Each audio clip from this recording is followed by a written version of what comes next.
Department of Computer Science. And faculty also. Oh, I see. Yeah, you look like he was young. Yeah, one is our MIT post. So these are the people who collect all those information and communicate. And then we have an editorial board. And all those contents we will just run through our students. Okay. And only the faculty advisor, it is only not what not to do, that's all. And what to do, they will decide. That is the only thing. And we also have a Manipal journal. And this is again originated and housed in our last book. Sir, it is often said by many Indians that Britishers brought in discipline amongst Indians. So what is your take on that? What is discipline? You know, there are various kinds of silence, right? There's a silence of calm and contemplation. There is a silence of the graveyard. Similarly, there is a discipline that comes from self-motivation, self-control, and there is discipline that comes with a foreigner's stick or gun. So that kind of discipline, perhaps they may have brought in some places. But I think that I have far greater respect and value for our own capacity to organize ourselves and motivate ourselves to do the right thing. Do you feel that the Prime Minister of India invited you to be a part of Swachh Bharat Andolan? Well, I must admit that knowing the politics of our country, because by then I'd been in politics for 5 years, so some of the earlier naive mistakes I made in my first couple of years had educated me that one must be a little attentive. I was conscious of the risk of this having certain political consequences. On the substance of the sanitation drive, I honestly didn't think it was controversial at all because I was familiar with the fact that Gandhiji had said before independence that sanitation is more important than independence. That every single government of India from the 1947 onwards had a sanitation program. The name had changed periodically. Rural sanitation program, total sanitation program, Bharat Nirman. But there had always been an emphasis on cleaning India. It was just that it had never been given this kind of visibility and prominence that Narendra Modi was proposing to give it. And I thought that therefore this would be a politically uncontroversial way of moving forward. And in any case, I unfortunately for me happened to be far away from India. I was on a plane to Romania when the decision was announced. I landed in Romania, my phone's ringing off the hook and everyone telling me this news. I tried to figure out what the sort of party position was, and I unfortunately came across a statement by a party spokesman welcoming it and saying Mr. Modi should have invited more congressmen to join. So thinking that this must have been a well-considered line, I thought, well then there is no problem, the party doesn't mind, and I had accepted it. By then, in any case, because of my hours on the plane, I was the only one of the 9 ambassadors named by Mr. Modi who had not accepted. So there was already a lot of tweets and messages saying, why are you holding out, why are you being petty, why are you putting politics before the nation? So I said, no, I'll be happy to do so, but I was very careful in announcing my acceptance to make 2 points very clear. One is the one I've just made, that there is a national consensus on the importance of sanitation going back before independence, and that therefore I read no political meaning into it. And the second thing I said is that, and I said this already on Twitter on the first day itself, is that I'm not a believer in photo op politics. That Swachh Bharat boils down to a number of grandees or VIPs picking up a broom on October 2nd and never touching a broom again till the cameras roll around the next October 2nd. If that was going to be the case, then I didn't see much point in associating this. But given all the assurances that this would be taken seriously, there would be more funding given to it, the Swachh Bharat Kosh was being talked about, there was a lot of enthusiasm that the Prime Minister was bringing into the venture. I thought it was right to do. I did write a very detailed article the very next day on ndtv.com in which I spelled out some important background that I understood about sanitation programs, what had worked, what had not worked, the fact that in UP something like 70-odd% of the new toilets constructed in the previous 5 years were sitting unused because people still had the cultural practice or the habit of going into the fields, and so on and so forth. I got into some detail on this. It wasn't just a ill-considered. But nonetheless, you're right that politically it was not fully appreciated by many who unfortunately misunderstood. And that's why when I did my project, as it were, which was to clean up a beach in my constituency, I chose a Muslim area.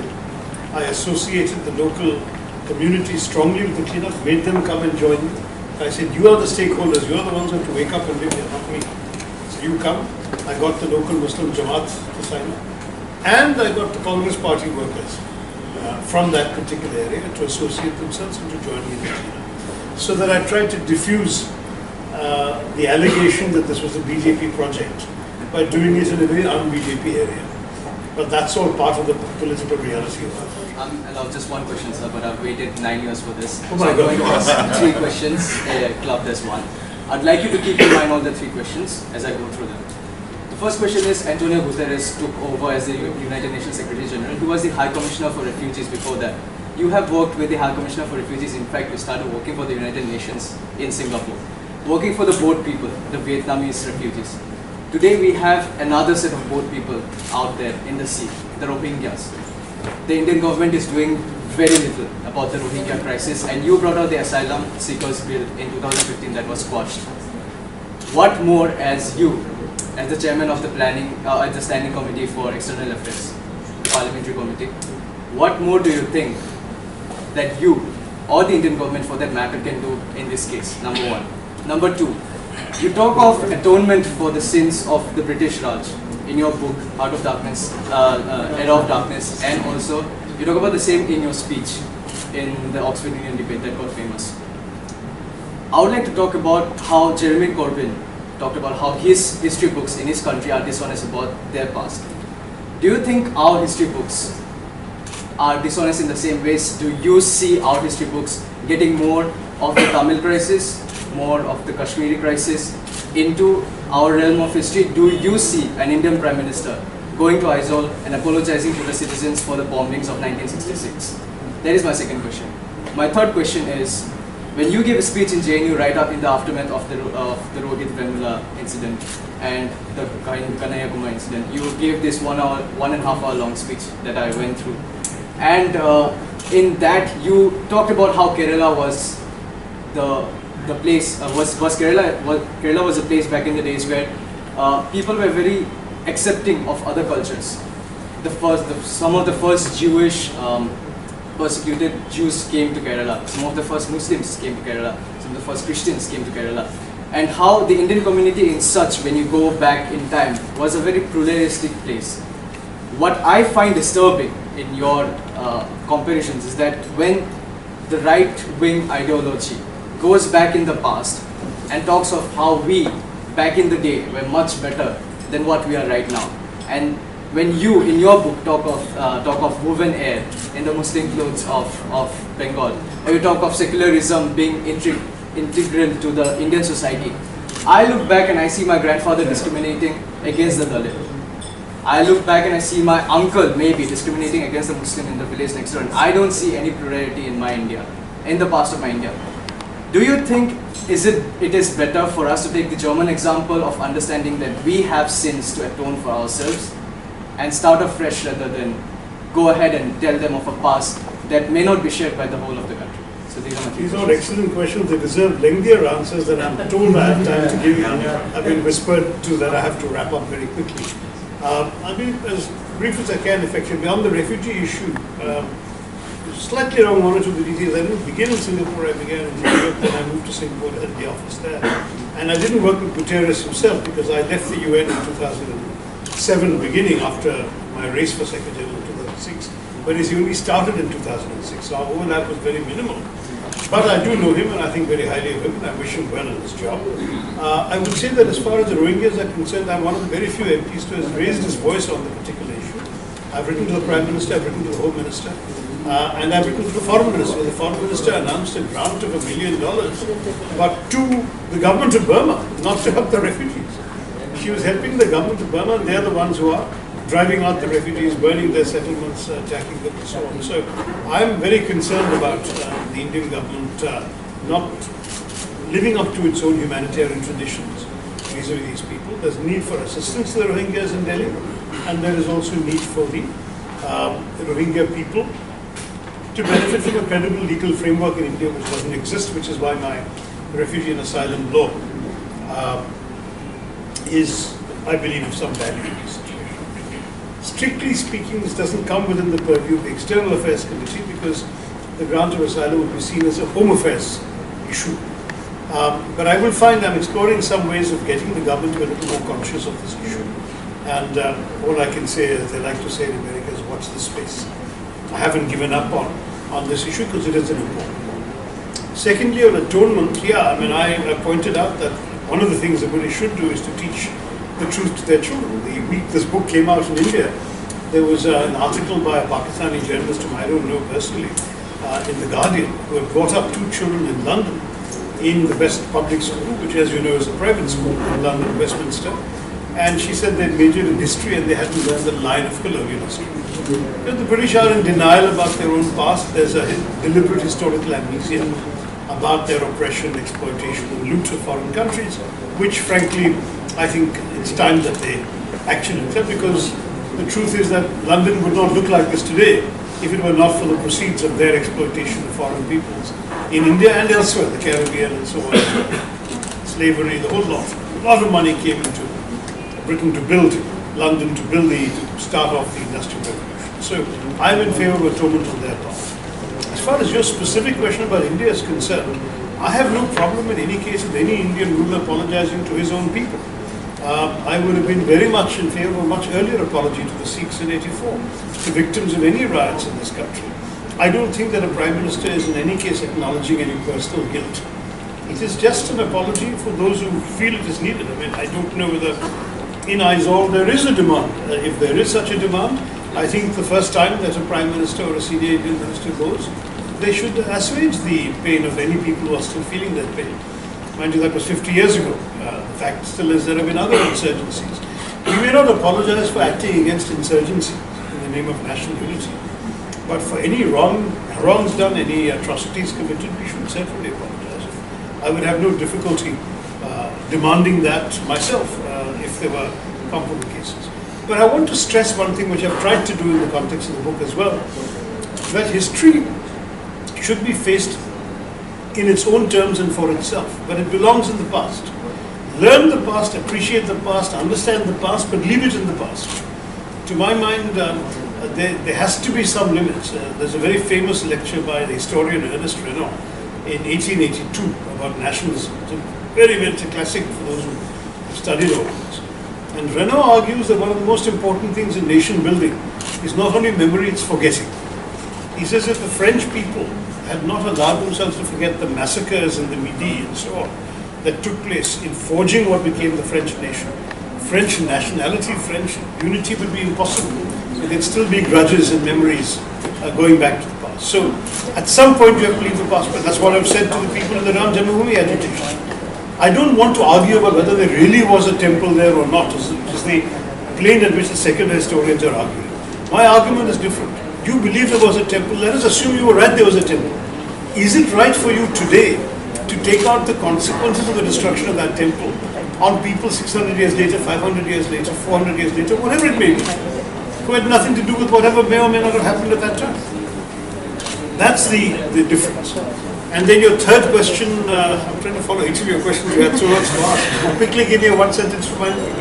The third question was about how you were drawing parallels of oh yeah, you say you don't see any pluralism in India. Yeah. Now you're being frankly a bit cynical, because the India that I describe is as real as the India that you describe. I mean, both are there. I've often joked to foreign audiences that anything I can tell you about India, the opposite is also true. So, we are the country which has done more to oppress women than you can imagine in the most appalling ways, but we're also the country which produced the world's first woman lawyer. The very first lawyer to get a degree from Oxford University was an Indian woman. And Oxford had never given a woman a degree, they had no provision to give a woman a degree. So she had to wait 30 years after her graduation to get the degree. But she was the first one in 1866, Cornelia Swaraj. So the first woman in the world to get a lawyer's degree is an Indian. Some of the first female doctors in the world were Indians. Some of the first pilots in the world were Indians. First CEOs in the world, amongst the first heads of government in the world. So are you going to look only at those facts and say that women have it great in India? Or are you only going to look at the opposite and say women are terribly oppressed? Then how do you point to Indira Gandhi, how do you point to Cornelia Swaraj, etc.? you have to point out ours is a large country where both tendencies have been allowed to prevail, but that we have to support the right ones, or what we deem to be the right ones. Similarly, as far as pluralism is concerned, what I'm saying has been said by Swami Vivekananda, has been said by Jawaharlal Nehru in the discovery of India. Everyone has talked about the pluralism of India, and the examples are multiple. But if you also want examples of discrimination, oppression, injustice, I can give you examples that are multiple. Same thing on every other issue. You can take the Hindu-Muslim divide, take caste oppression, take anything. There are arguments on both sides. You choose what you want to look at, you choose what you want to celebrate and affirm, you choose what is the kind of India you want to belong to and celebrate and fight for. All of us are making those choices every day, and the India that I celebrate is the India that I believe in, that I want to see gaining the upper hand over the most other skills that anybody can acquire in any profession. Because the ability to express yourself plays a role in almost anything you can accomplish in any kind of profession. Whether you're in a commercial company dealing with a client or a consumer, whether you're in a bureaucracy or hierarchical organization expressing a point of view to a boss, whether you are a boss trying to explain things to a subordinate so they're done properly, whether you are trying to move an audience, persuade someone to do something different, even get a girl to go out with you. The fact is, expressing yourself and conveying what you feel, what you think, what you believe effectively is the key to getting ahead in literally any activity. So to my mind, there is no greater skill that you can learn at any stage of your life than the art of communicating effectively, and ideally, of course, oral communication, because that tends to reach people more easily and in larger numbers than written communication, though obviously I am a great believer in written communication also, but the truth is that speaking is very important. I was very pleased that my father understood this early on. Most children are reluctant to do anything anyway that takes them out of their comfort zone, but he forced me into debating and speaking at a very young age, and it was his driving me that got me into this, and eventually, looking back on my life, I've said this to my kids as well, it's the single most useful asset, I think, that I believe in. So whether one does it in the formal structured debate format or just in your daily life, think more clearly because you have to marshal your thoughts to express them properly. Your vocabulary improves because you need the right words to say the right things. Your manner of communication improves with your practice. And ultimately, your success rate at getting what you want in life also improves because you obviously personally a strong believer in value education, and I've got 4 degrees to my name that I earned the hard way and a few honorary degrees that I earned without really doing anything for them. But the fact is that having those qualifications speaks to having made the effort to study, to learn, to master large areas of information, to process that information, to acquire insights and focus, etc.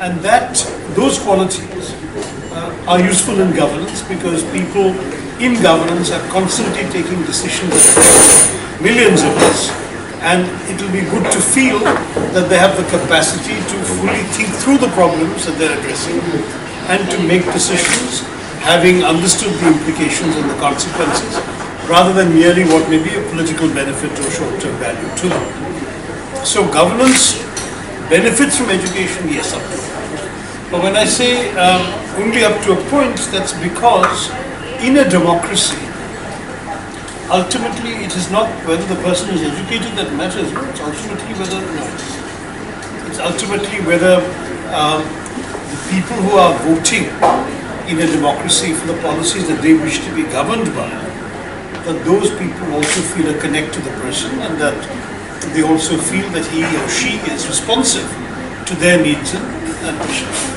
And there, sometimes the most educated person may also be more out of touch with the masses, depending. So it's relevant up to a point, but at the same time, in a democracy, an ability to understand, to connect with ordinary people, feel their issues on the pulse, that may be equally. At the moment, there is no light at the end of the tunnel. In fact, there isn't even a tunnel in Parliament, because the majority in Parliament is a BJP majority, and they are the ones who organize themselves to shout me down. In fact, it's unprecedented. No one has been able to find for me a precedent where the introduction of a bill was blocked. Normally, you introduce anything, but then they'll defeat you in the discussion. But to block the introduction was to convey a very strong political signal that such ideas are not.